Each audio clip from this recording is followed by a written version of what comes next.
this computer, and I believe we are live on Facebook. Welcome everyone to the First Friday Facebook Live on Ask a Bookkeeper. So excited to have you here today, and our special guest this month is Dan Moore from Pandion Consulting.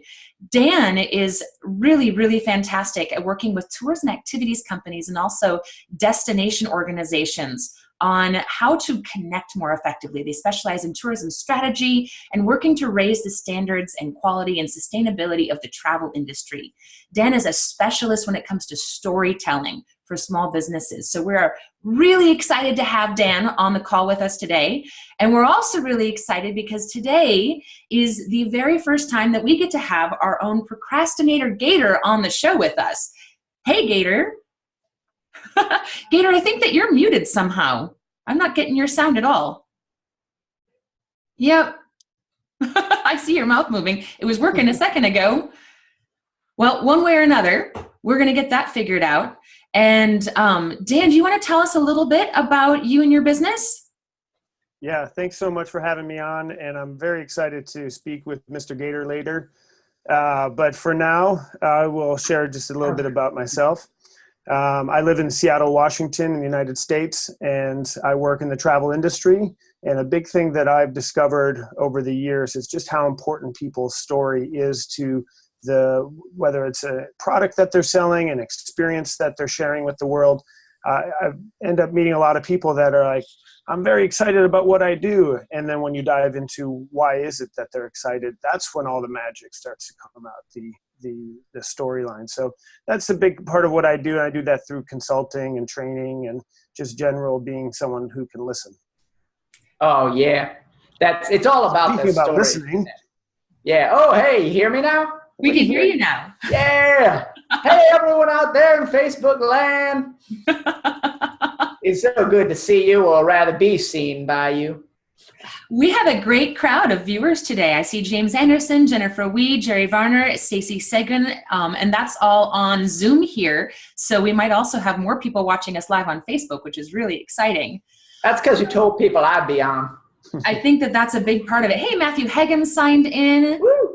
That's exciting. So we've got a good group of people watching today. If any of you would like to hop in and join the conversation, just send us a note in the chat and we can promote you to panelists so you can join the conversation. We would love to have you and your questions for Dan. That would be great. So Gator, do you want to tell Dan just a little bit about your business? And we can kind of use you as an example for how to use storytelling in a small business. Oh yeah, I'd love to do that. Well, and I should say also, because I was muted when I tried saying this before, but Dan, it's really a pleasure to have you on here and get to talk with you a bit about business. Yeah, I appreciate what you're doing. Thank you very much, Mr. Gator. Yeah. So I run a boat tour company down in Louisiana. Gator's Bayou Tours is what it's called. I got jet boats, and I take folk out on the swamp, visit family, see a bunch of the wildlife, like that. Yeah. Well, that sounds amazing. I mean, you say you take people out. What exactly, give me a little bit of background on the experience that they're having. What are they seeing? What are they smelling? Sure. Who are they meeting? Yeah. Well, I got 4 boats, and so I got some other tour guides as well, but I love doing the tour guides myself. And we bring them out onto the water, right? And we see a lot of the trees are out there, the flora, the fauna, a bunch of the animals. I introduce them to my family. Of course, they're all gators. We have some cousins that are snakes, but we introduce them to them too. But they tend to be a little more shy. Yeah, snakes. They just kind of stick up there in the tree and look at you weird. Yeah. Yeah, you can't put a marshmallow on a stick and expect a snake to eat it. Gator though? Yeah, gator eat a marshmallow on a stick. So quick. Yeah. Yum. Yeah. Or a hot dog. Or a little child that you might put on a stick. Might eat that. I would feed the tours to the gators, Gator. No. We don't do that on my tours. No. Okay. Good to know. But yeah, take people out in the swamp. Some tours, we go deep enough. People wonder if they're ever coming back. Of course, we always bring them back. We have a very good success rate on people bringing back. Bringing people back. At least 50%. Yeah, exactly. That's good. Yeah. Well, what do they get excited about, though? I mean, because where I live, I take people out into the woods. I introduce them to very interesting organisms, not quite like gators, but other things like slugs and snails and whatever we have up here in the Northwest. How is what you're doing different than what I do? Well, I'd say they're probably not that different. It's just a matter of ecology, right? Like the environment we're in. I mean, we're out there, we're telling people stories. We go out there. So the bayou is rich with old time stories.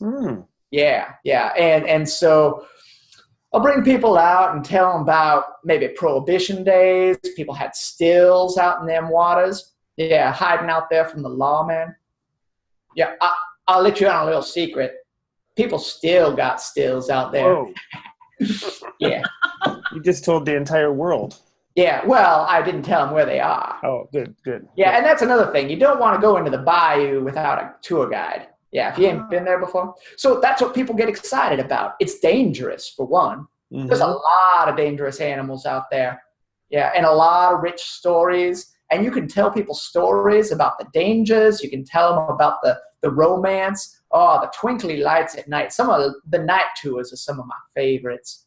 Yeah, it's very romantic. So basically, the story that you're telling is that if you were going to visit the bayou, visit with a local who can keep you safe and also let you in on all the deep, dark history and secrets and introduce you to a lot of local characters. So that, to me, is a big difference, a big part of your story. As opposed to just going out on your own? You die. You are not wrong, my friend. You are not wrong. I went to Louisiana and I got eaten by a pack of alligators. Is it a pack of alligators? What was a group of alligators called? Oh, now that is a really good question. Gator What just a group of alligators is called dangerous. A danger of alligators. Why not? If you get a murder of crows, why not a danger of gators? Yes, a slaughter of gators. So we have a lot of actually tour operators on the call today with us, which is really exciting. Several people, I think it's because I also posted a notification about this call in the Facebook group for tour strategy, which is a lot of fun. So we've got a couple people who joined us from there. And I know storytelling is particularly important in the tours and activities industry because, of course, when you're a tour guide, you really need to bring those stories out, like Gator was talking about. And like you mentioned, Dan, that local history and that local experience so that people can feel like they're part of that history and experience it more deeply. How do we apply it to other businesses as well? I know that that's something that you and I have talked about in the past.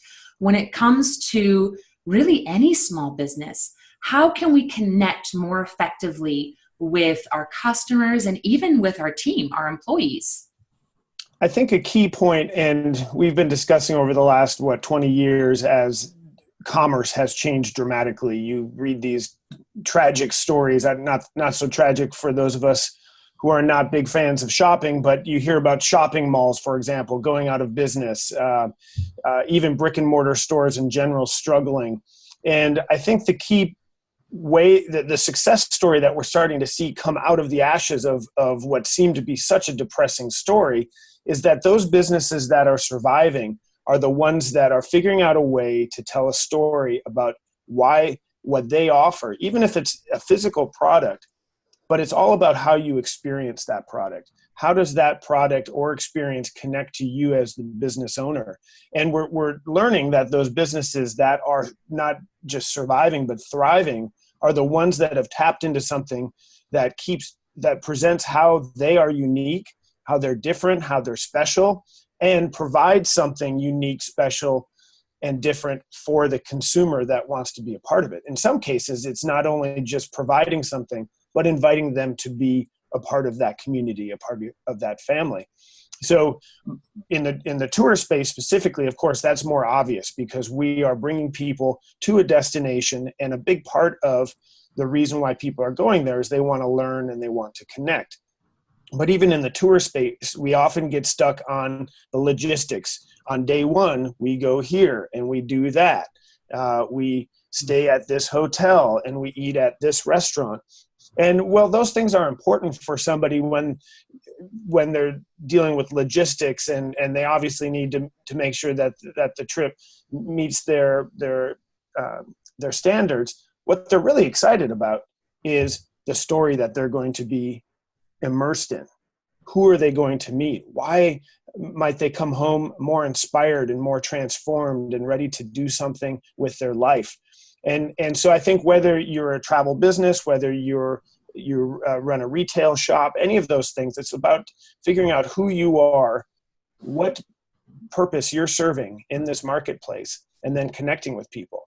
On the employee side, it's interesting because I think that what ends up happening is that people who are working for you or with you start to become inspired by that message. They're excited to be a part of something that they know is potentially, if not changing the world, at least changing the lives of those people that they're interacting with.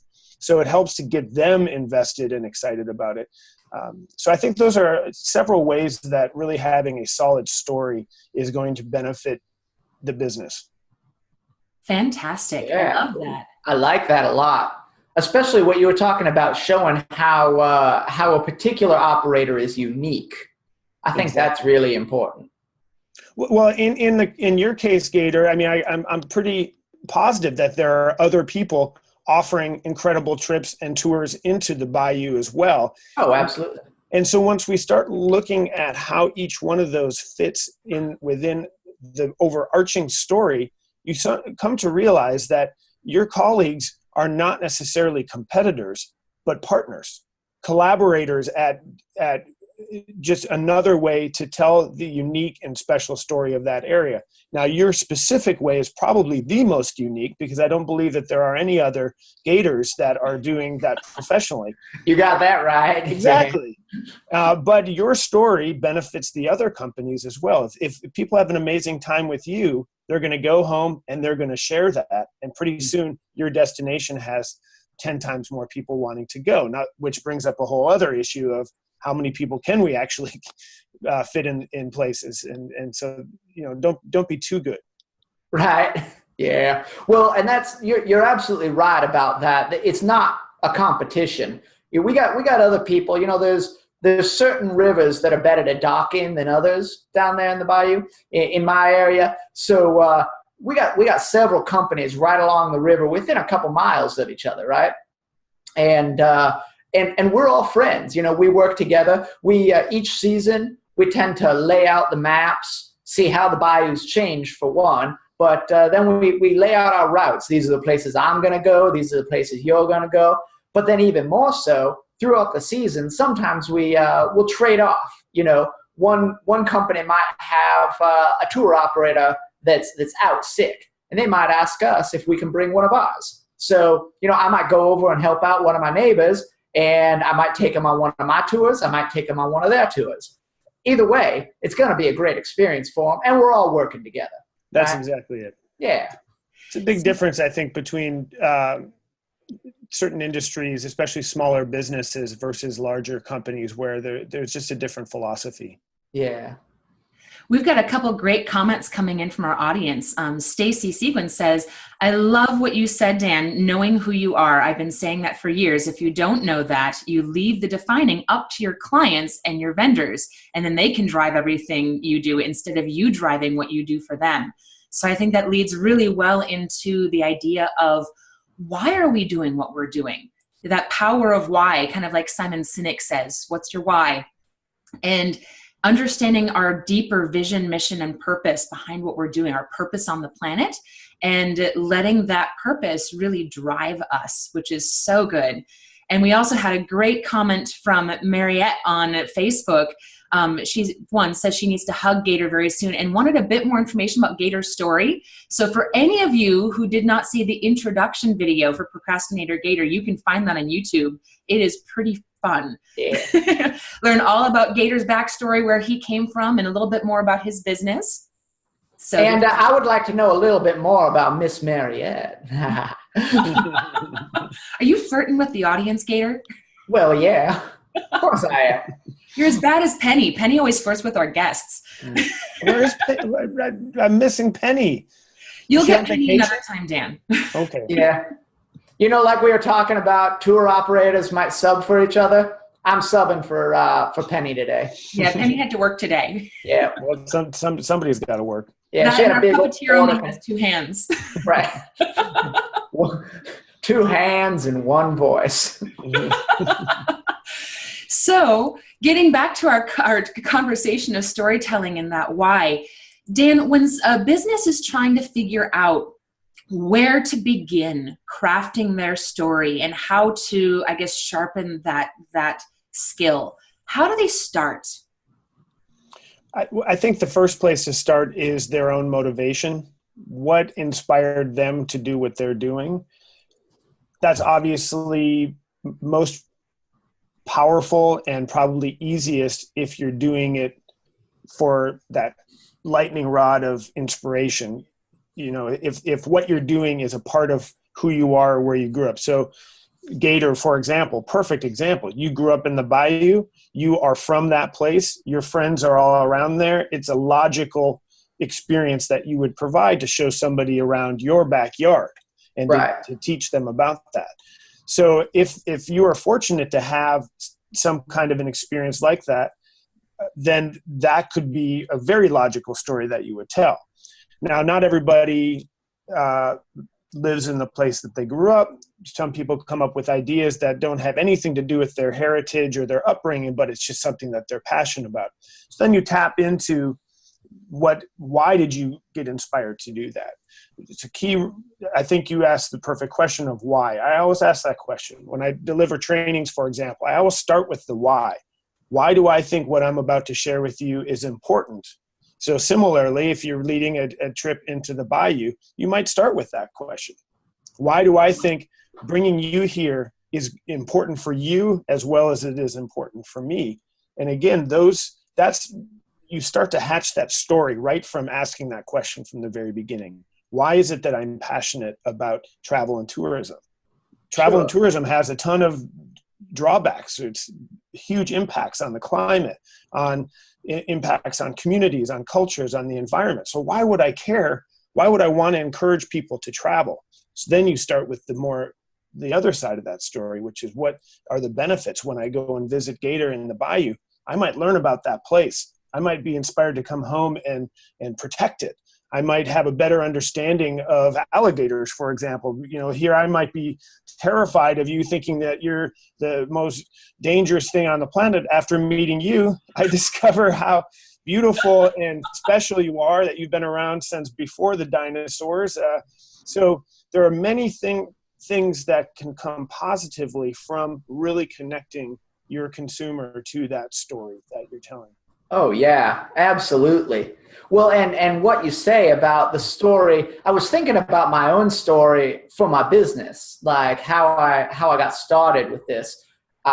Really, I was just out in the bayou. I love being out on the water. I love being in my boats. And that's where it all started. I was spending so much time in my boats that I wasn't making any money because, of course, I'm just out there on my boats. And people would ask me, why do you love it so much? Well, then I'd take them out on my boats and I'd say, well, this is what I love. And I'd carry them around. And eventually I started realizing I had a service I could provide. Bought myself a few more boats, got myself some software, and for booking software, I mean. And so then I started bringing people out. And you know, I really enjoy it. But what you said about ecotourism is also true. There's a huge environmental impact on people just going out there on their own. I make it a point to make my tours as eco-friendly as possible. And I figure if I'm bringing 20 people on a big boat out, that's impacting the environment far less than 20 single boats would. Yeah. And I can educate and tell people this is what's important. This is why you don't want to be dumping your petrochemicals over the side and stuff like that. Absolutely. Yeah. Well, and a lot of those environments are fragile. And if people go out there on their own, not knowing what they're doing, they could do damage and not even be aware of it. I mean, the bayou is a fragile ecosystem. So thinking about those ideas, it's really best to have a guide that knows how to take care of it and can tell other people how to take care of it. We've got a great comment from Mariette. She says, yes, why I am passionate about everything and why should others get excited about it? Love this. And P.S. I'm having a marketing crush on today's guest. Yes. Everyone's flirting with Dan today. Oh, I thought it was Gator. It's all about Dan. Nice. So as far as getting into those ideas and the why and creating that first story and focusing on the unique differentiations. So you talked about what makes us unique. And Dan, you mentioned being able to collaborate and make sure that we're setting ourselves apart and also collaborating with our other local businesses. So for other businesses that do more or less what we do. So for us, we're accounting professionals in Southern Oregon. We focus on tours and activities companies. There are other accounting professionals in our area. There's other accounting professionals in the world that focus on the same niches we do, but we don't see them as competition because, of course, we all have slightly different ideal customers, different marketing that we do. There's, slight variances, and we found that it's more effective to collaborate and work to create that rising tide that raises all ships and try to find ways to differentiate each other or differentiate ourselves from each other. How can we do that more effectively in a destination? So using tour companies as the example, how can a tour company that say is providing a bayou tour or a walking tour. I mean, New Orleans is a great example. There are so many fantastic walking tours in New Orleans. And a lot of times, people might want to just do one while they're in town. People might want to do 3. How can those organizations collaborate to have a better impact overall and to really support each other and create a more profitable experience for everyone? Yeah, I think that there's a couple different points to clarify. One is there's different types of competition. So there's what we would refer to as the healthy competition, a very similar, again, speaking in the travel and tourism space, but you could equate this to many other industries. So there might be other tour companies that the traveler to your area is choosing one or the other, or multiples of 5, and for various different reasons. And so that type of competition is healthy in the sense that you are striving to be better. You're trying to learn from them to discover maybe some secrets or tricks and see whatever you can figure out. And as a whole, that benefits the destination overall, because if everybody's looking at trying to get better and provide better services and do amazing things, that's great. So again, that's competition, but it still ultimately raises everybody's boat. The other thing to know about, to think about, is then how do you actually actively collaborate with other businesses? So a lot of times that if you're in the same industry, you can joint market. You can perhaps raise the awareness about your market in the first place. So again, if we're talking about a destination, there are plenty of people in the world that may want to go to your destination that have no idea who you are, what you do, what your story is. And so by teaming up with other businesses, that gives you that opportunity to amplify this overarching story that connects you all. And then once you get to that level where people are paying attention to your destination or to your industry or to whatever, then that gives the individual business a chance to tell their personal story that will then help the customer choose which is the right fit for them. And then ultimately, why is that good if somebody chooses my competitor over me? Well, if they chose that person because their business is a better fit for them, that's probably better for me. Because then that traveler will have have the optimal experience. They'll go home, tell people, and then maybe the next group that comes through is going to be more of a fit for me. So it's hard, I think, for those of us who, grew up playing board games and are so incredibly competitive that we want to win all the time, to acknowledge that winning is a little bit longer term than just whether you got the sale or not. Yeah. Right. Absolutely. So I have a question for you, Dan. One of the issues that we have in tourism, I've noticed, is getting repeat customers, right? A lot of people think, well, I've been out on the bayou, I don't need to go back again. Yeah. So whether it's to my company or to another company, how do you get people to come out again? Yeah. Well, again, I think this goes right into the theme for the day, which is the storytelling. And storytelling doesn't have to be a monologue. It can be a dialogue. So by inviting people to be a part of the story, to be part of who's crafting and creating the story, to become characters in the story itself, all of a sudden people want to stay engaged. They want to be involved. So I think that's a key part about getting repeat business, is to really create more of a community out of your clientele versus just a transaction between them. It's hard in travel and tourism because who knows when the next time somebody might be going to your area is. So there are other ways that you, as in your business, for example, could invite people to become part of your community that doesn't necessarily require them to always travel to you to be there. So I think those are really important ways to allow people to become part of the story, not just listen to the story. Could you say a little bit more about that, getting people in the community without actually traveling to me? Yeah. Well, I mean, again, in your case, for example, think about what does success look like for you when somebody comes back from your tour. What are you excited about? Are you excited? Obviously, they had a good time. Maybe they learned something. They connected with your family. So being part of that community could be getting engaged with a conservation project that you're working on to help make your community safer for your family to live in. It could be about sharing the visual story with them. So you've taken photos or maybe some video, and so you have a platform that you can share those photos and videos with your new members of your community. And a lot of it is about language. I think using terms that are inclusive, that are encouraging people, that their participation actually uplifts everybody. I think that, again, inspires people to want to stay engaged and be a part of something. Absolutely. Oh, I like those ideas, especially thinking right now I could do a conservation fundraiser to support a local nonprofit protecting the bayou. Yep.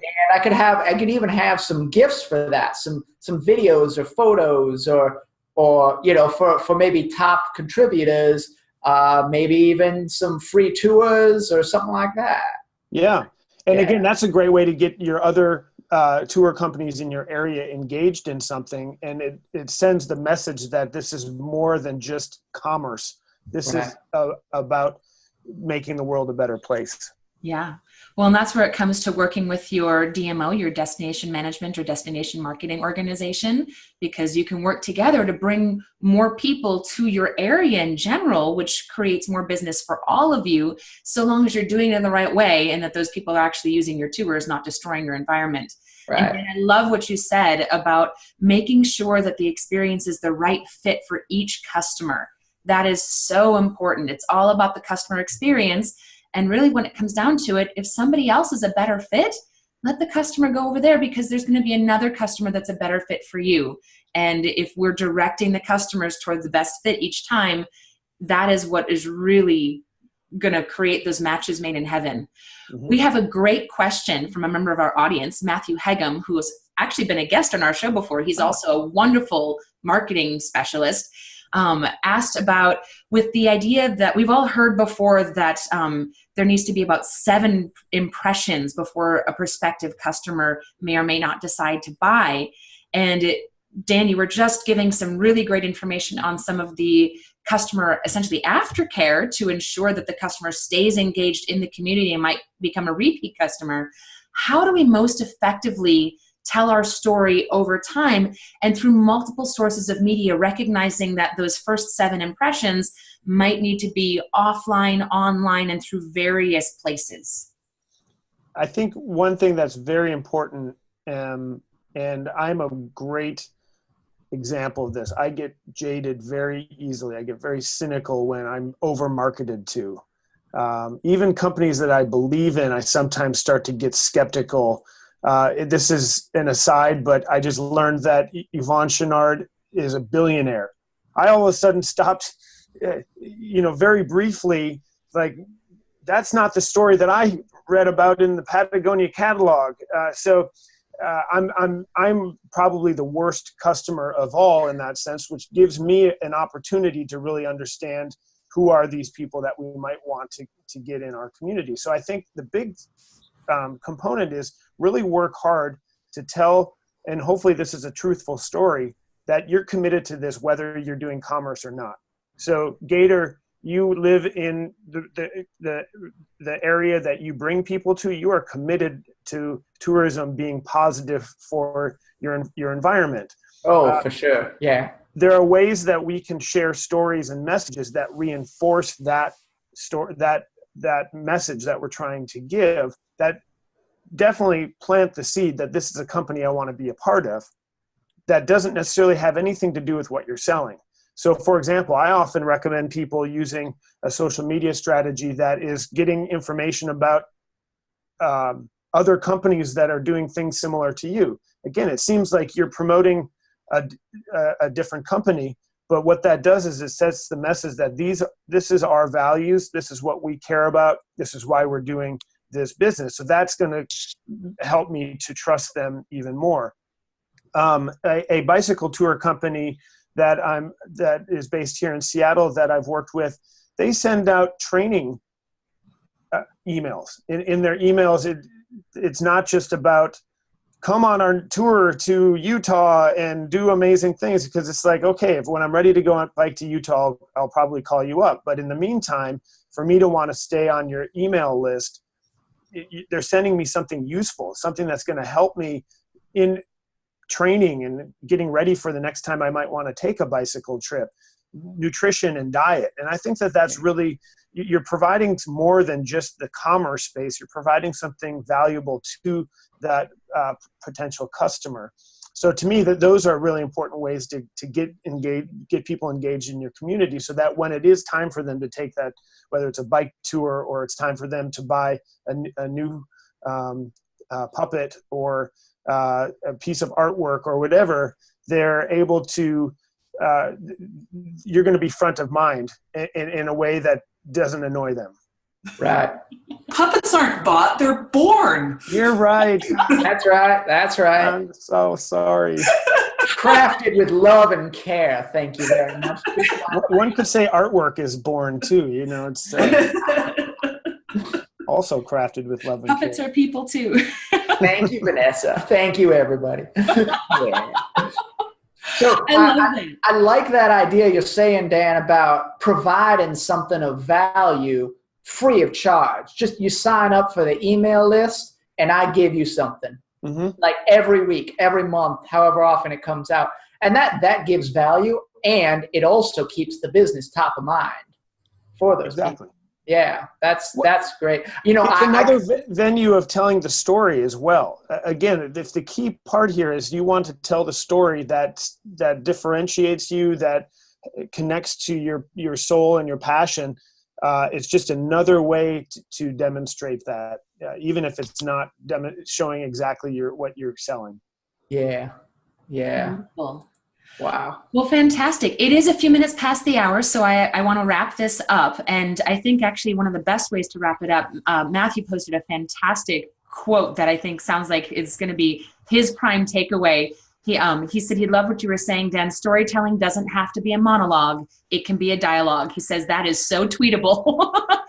So keeping that in mind, that it's all about connection, real connection with real people. And that's what our customers are. That's what our team is. and how can we make those connections more valuable, more memorable, so that we're creating experiences that have value. So wonderful.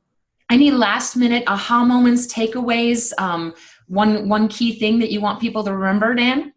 Well, I think always be up for something new. I've never had the privilege to be in any dialogue with an alligator, and this to me is probably top 10 for sure for me. So thank you for this. Thank you. And I encourage people to not be afraid to take on something that might be a little bit out of your comfort zone at first, but just know that it can be rewarding. And this was definitely rewarding for me. So thank you. It was wonderful for us too. Thank you so much, Dan, for joining us. And so exciting to have our first Facebook Live with Procrastinator Gator. Yeah. And thanks so much to each of our audience members who joined us today, both on Zoom and watching on Facebook. And if you want to learn more about Dan's business, Dan, where can they find Pandion? Well, I'm on the internet, of course. It's pandion.biz, Pandion spelled Pandion.biz. And you can always just reach out to me as well. I think if you are watching this on Facebook, you can probably track me down there as well. And yeah, I'm definitely happy to hear from folks. And I love this opportunity of dialogue. Fantastic. Yeah, me too. Thank you so much for being with us, Dan. Yeah, this is really amazing. Yay. Yeah, thank you. Thanks everyone so much, and happy holidays. We will see you in January. Have a great day. Yeah, bye everyone. Bye, everyone.